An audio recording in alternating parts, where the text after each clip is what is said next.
નમસ્કાર મિત્રો, મારી યુટ્યુબ ચેનલમાં તમારું સ્વાગત છે. આજે આપણે વાત કરવાના છે વીર એભલવાળો અને સાઈ નેહડીની વાત. મધરાત હતી, બારે મેઘ ખાંગા બનીને તૂટી પડ્યા હતા. જગતને જાણે બોળી દેશે એવા પાણી ઘેરી વળ્યા હતા. ઊંચે આભ ભાંગે તેવા કડાકા ભડાકા અને નીચે મહાસાગરે માંજા મેલી હોય તેવું જળબંબાકાર. વચ્ચે ફક્ત ઊંચા ડુંગરાને પેટાળે નાના નેહડા જ અનામત હતા. અંધારે આશાના ઝાંખા દીવા ઘડી ઘડીએ નેહમાંથી ટમટમતા હતા. સમજદાર ઘોડો એ દીવાને એંધાણે એ ડુંગરાળ જમીન પર ડાબલા ઠેરવતો ઠેરવતો ચાલ્યો જાય છે. પોતાના ગળે બાજેલો અસવાર જરીકે જોખમાઈ ન જાય તેવી રીતે ઠેરવી ઠેરવીને ઘોડો દાબલા માંડે છે. વીજળીને ઝબકારે નેહડા વર્તાય છે. ચડતો ચડતો ચડતો ઘોડો એક ઝૂંપડાની ઓહરી પાસે આવીને ઊભીને એણે દુબળા ગળાની હાવળ દીધી. સુસવાટ દેતા પવનમાં ઘોર અંધારે ઝૂંપડીનું કમાડ ઉઘડ્યું. અંદરથી એક કામળી ઓઢેલી સ્ત્રી બહાર નીકળી પૂછ્યું, કોણ? જવાબમાં ઘોડાએ ઝીણી હાવળ કરી. કોઈ અસવાર બોલાશ ન આવ્યો. નેહડાની રહેનારી નિર્ભય હતી. ઢુકડી આવી ઘોડાના મોં પર હાથ ફેરવ્યો. ઘોડાએ જીભેથી માયાળો હાથ ચાટી લીધો. માથે કોણ છે મારા બાપ? કહીને બાએ ઘોડાની પીઠ ઉપર હાથ ફેરવ્યો. લાગ્યું કે અસવાર છે. અસવાર ટાઢો ઢીમ એ થઈને ઢળી પડ્યો છે અને ઘોડાની ડોકે અસવારના બે હાથની મડા ગાંઠ વળી છે. વીજળીનો ઝબકારો થયો, તેમાં અસવાર પૂરેપૂરો દેખાણો. જે હોય એ નિરાધાર છે. આંગણે આવ્યો છે. જગદંબા લાજ રાખશે. એટલું કહી બાઈએ અસવારને ઘોડા ઉપરથી ખેંચી લીધો. તેડીને ઘરમાં લઈ ગઈ. ખાટલે સુવાડ્યો. ઘોડાને ઓસરીમાં બાંધી લીધો. આદમી જીવે છે કે નહીં? બાઈએ એના હૈયા ઉપર હાથ મૂકી જોયો. ઊંડા ઊંડા ધબકારા ચાલતા લાગ્યા. સ્ત્રીના અંતરમાં આશાનો તણખો જગ્યો. જટજટ સગડી એ ચેતાવી. અડાયા છાણાને એ ડુંગરાવ લાકડાનો દેવતા થયો. ગોટા ધગાવી ધગાવીને સ્ત્રીએ ટાઢા બોલ શરીરને શેકવા લાગી પડી. ઘરમાં બીજું કોઈ નહોતું. શેક્યું શેક્યું પહોર સુધી શેક્યું, પણ શરીરમાં સળવળાટ થતો નથી. બેભાન પુરુષને ભાન વળતું નથી, છતાં જીવતો છે. ઊંડા ઊંડા ધબકારા ચાલી રહ્યા છે. શું કરું? મારે આંગળે છતે જીવે આ નર આવ્યો છે. તે શું બેઠો નહીં થાય? હું ચારણ. મારે શંકર અને શેષનાગ સમા કુળના પખા, અને આ હત્યા શું મારે માથે ચડશે? ઓચિંતો જીવ મૂંઝાવા માંડ્યો. ઉપાય જડતો નથી. માનવી જેવા માનવીનું ખોળિયું સામે મરવા પડ્યું છે. ઓચિંતો એના અંતરમાં અજવાસ પડ્યો. પહાડોની રહેનારી પહાડી વિદ્યાનું ઓહાણ ચડ્યું. ઘડીક તો થડકીને થંભી ગઈ. ફકર નહીં, દીવો તો નથી, પણ ઈશ્વર પંડિતો અંધારાય ભાળે છે ને. ફકર નહીં, આ મળમૂતરની ભરેલી કુડી ગાય ક્યાં કામ લાગશે? અને આ મળું છે, મારું પેટ છે. ફકર નહીં.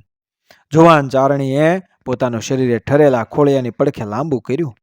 કામળીની સોડ તાણી લીધી અને પોતાની હુફાળી ગોદમાં એ પુરુષને શરીરનો ગરમાવો આપવા લાગી. ધીરે ધીરે એ ધબકારા વધ્યા. અંગ ઊના થવા લાગ્યા. શરીર સળવળ્યું ને સ્ત્રીએ ઊભી લુગડા સંભાળ્યા. ટોપલી ભરી ભરીને પુરુષના મોંમાં દૂધ ટોયું. પ્રભાતે પુરુષ બેઠો થયો. ચકળ વકળ ચારેય બાજુ જોવા માંડ્યો. એણે પૂછ્યું, હું કોણ છું? તમે કોણ છો બેન? તું તારી ધર્મની બેનને ધેર છો બાપ? ભીષ્મા. બાએ બધી વાત કહી. આદમી ઉઠીને એના પગમાં પડી ગયો. બાએ પૂછ્યું, તું કોણ છે બાપ? બેન, હું એભલવાળો. એભલવાળો? તળાજો? તું દેવરાજ એભલ? હા બેન. એ પંડેજ. હું દેવ તો નથી, પણ માનવીના પગની રજ છું. તારી આદશા? બાપ એભલ? હા આય. 7 વર્ષ આજ મેં વાળી શક્યો. શું બન્યું તું ભાઈ? તળાજામાંથી 7 દુકાળ પડ્યા. આય મારી વસ્તી ઘા દેતી હતી. આભમાં ઘટાટો વાદળ, પણ ફોરોય ન પડે. તપાસ કરતા કરતા ખબર પડી કે આખી ભોમ સળગી રહી છે. તેમાં એ જ કાળિયાર લીલાડું ચરે છે. કાળિયાર હાલે ત્યાં લીલા તરણાની કેળ ઉગતી આવે છે. આ કૌતુક શું? પૂછતા પૂછતા વાવડ મળ્યા કે એક વાણિયાએ પોતાની ઝારની ખાણો ખપાવા એ હાટો શ્રાવકના કોઈક જતી પાસે દોરો કરાવી અને કાળિયારની શીંગડીમાં ડગલી પાડી તેમાં દોરો ભરી ડગલી બંધ કરી બારે મેઘ બાંધ્યા છે. એ દોરો નીકળે ત્યારે જ મેં વરસે. સાંભળીને હું ચડ્યો. બેન, જંગલમાં કાળિયાનો કેળો લીધો. આગે આગે નીકળી પડ્યો. ડુંગરામાં કાળિયાને પાડીને શીંગડું ખોલાવ્યું. ત્યાં તો મેઘ તૂટી પડ્યો. હું રસ્તો ભૂલ્યો, થીજી ગયો. પછી શું થયું તેની ખબર નથી રહી.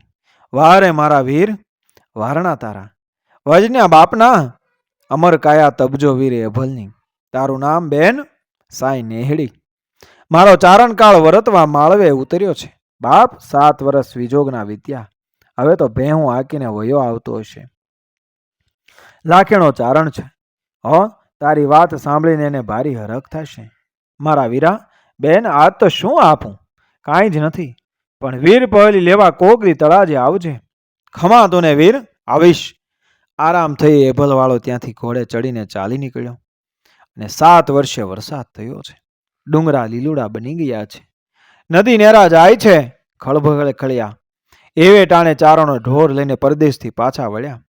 પોતાના વાલા ધણીને ઉમળકા ભરી સાઈ નેહડી એભલવાળાની એ વાત કહી સંભળાવી. ગામત્રેથી આવતા તુરત જ સ્ત્રીને આ પારકા માણસની એ વાતો ઉપર ઉભરા ઠાલવતી દેખી ચારણે ઠીક ન લાગ્યું. એમાં વળી એને કાને પાડોશીએ ફૂંકી દીધું કે કોઈ પારકા મરદને તારી અસ્ત્રીએ 7 દી સુધી એ ઘરની અંદર ઠાંસેલો. ચારણના અંતરમાં વહેમનું વિષ રેડાઈ ગયું. પોતાની કંકુ વર્ણી ચારણી પર એ ટાણે કટાણે ખીજાવા માંડ્યો. છતાં ચારણી તો ચૂપ રહીને જ બધા વેણ સાંભળે જ હતી. એને પણ વાતની શાન તો આવી ગઈ છે. એક દિવસ ચારણ ગાય દોવે છે. ચારણીના હાથમાં વાછડું છે. અચાનક વાછડું ચારણીના હાથમાંથી વછૂટી ગાયના આવમાં પહોંચ્યું. ચારણ ખીજાયો. એની બધા દિવસની રી એ સમયે બહાર આવી. ચારણીને એણે આંખો કાઢીને પૂછ્યું, તારા હેતુને કોને સંભાળી રહી છો?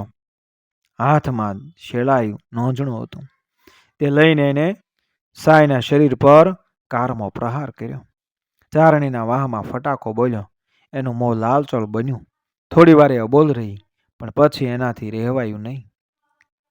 સેવાયું નહીં અને દૂધના બોગરામાંથી અંજળી ભરીને આથમતા સૂરજ સમુખ બોલી, હે સૂરજ નારાયણ, આજ સુધી તો ખમી ખાધું, પણ હવે બસ હદ થઈ. જો પવિત્ર હોવ તો આને ખાતરી કરાવો દાદા. એમ કહીને એણે ચારણ ઉપર અંજળી છાંટી. અને છાંટતા તો સમ સમ સમ કોઈ અંગારા છંટાણા હોય તેમ ચારણને રોમ રોમ આગ લાગી. અને ભંભોલા ઉઠ્યા. ભંભોલા ફૂટીને પરું ટપકવા લાગ્યું. ચારણ બેસી ગયો અને નેહડીના નેણા નીતરવા લાગ્યા. થોડા દિવસમાં તો ચારણનું શરીર સડી ગયું. લોહી શોષાઈ ગયું. આંસુ આ સારતી સારતી નેહડીએ ગંધાતા શરીરની ચાકરી કરે છે.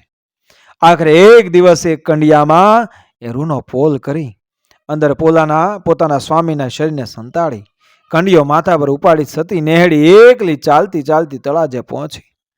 રાજા એભલને ખબર કહેવરાવ્યા. કે રાજાએ બહેનને ઓળખી આદર સત્કારમાં ઓછપ ન રાખી, પરંતુ બહેનની પાસે કંડિયાની અંદર શું હશે? કંડિયો કેમ એક ઘડી પણ રેઢો મૂકતી નથી? છાનીમાની ઓરડામાં બેસીને કેમ ભોજન કરતી હશે? એવી અનેક શંકાઓ રાજાને પડી. એકાંતે જઈને એણે બહેનને મનની વાત પૂછી.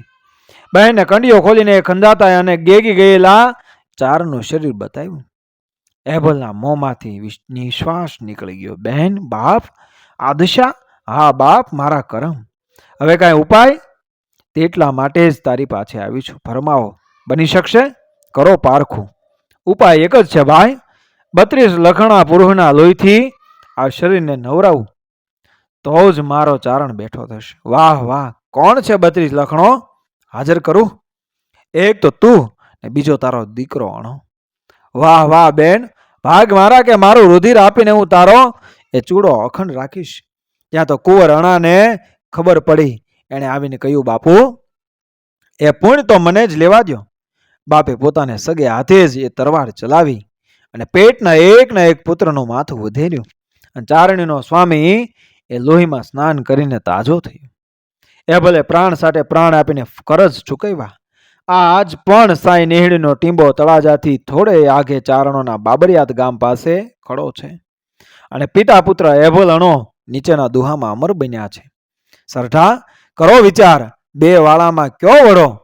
સરનો સોપણ હાર કે વાઢણ હાર વખાણીએ?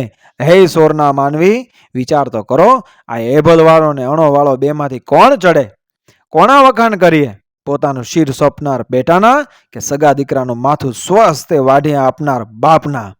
સૌરાષ્ટ્રની રસદાર ઝવેરચંદ મેઘાણી લિખિત. મિત્રો, વિડીયો પસંદ આવ્યો મારી ચેનલ સબસ્ક્રાઈબ કરો, ફોલો કરો, શેર કરો. મળ્યા આવી જ ઘટનાને પ્રેરણાદાયક વાર્તાઓ સાથે આગળના વિડીયોમાં આપણી સંસ્કૃતિ સાથે. જય હિન્દ, જય ભારત, જય માતાજી.